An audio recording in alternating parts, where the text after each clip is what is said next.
You don't notice ego when it's quiet. You notice it when it gets hit. A comment, a look, a joke you didn't like.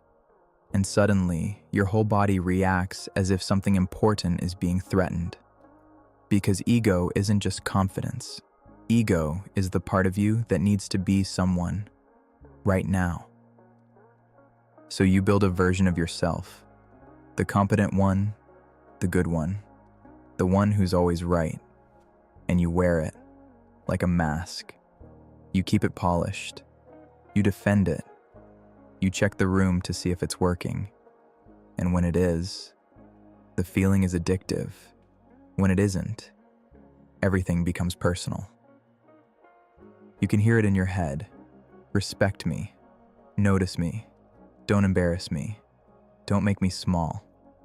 And the strangest part is, even when you win, you don't feel free. Because now you have to keep winning. Keep proving.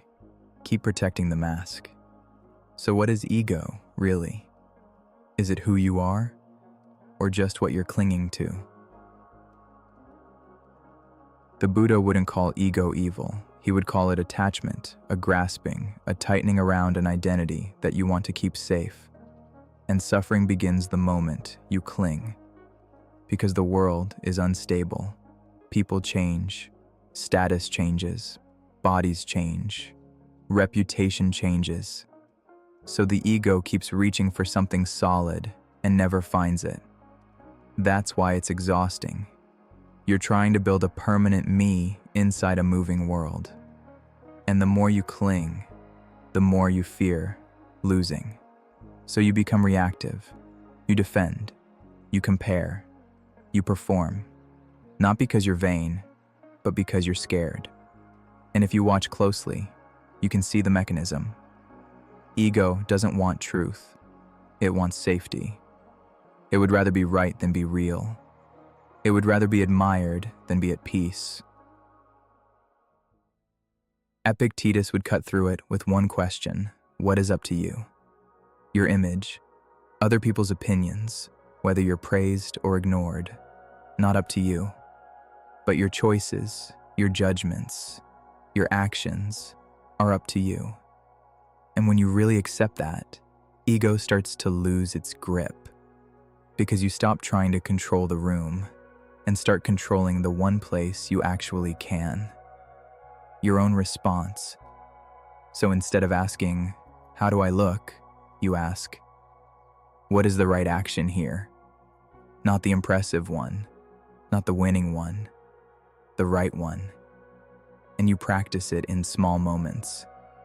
You let someone misunderstand you, and you don't rush to correct them. You take criticism without turning it into a war. You do something good without needing credit. You tell the truth, even when it doesn't make you shine. And slowly, the mask starts to loosen. Because you're feeding character, not ego. Hume adds a quieter insight. He didn't see the self as one solid thing. He saw it as a flow, a stream of thoughts, sensations, memories, moods, always changing. So when ego says, this is me, it's often pointing at something temporary and treating it like a statue, a feeling, a role, a story. But if the self is a stream, then you don't have to defend it so much. You can let moments pass without turning them into identity. You can be embarrassed without becoming a failure. You can be praised without becoming superior. You can be wrong without collapsing. Because none of it is permanent. It's weather, not a definition. So what does ego become when you stop clinging? Not nothing, something simpler. You still have goals, you still care, but the care is cleaner.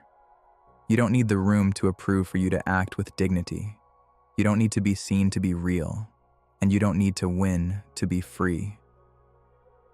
And maybe that's the practice. Each time the ego tightens, notice it, not to shame it, just to see it. Then ask one question: Am I protecting an image or choosing a value? And if you keep choosing values, the mask gets lighter, the mirror gets quieter, and what remains is a self you don't have to defend.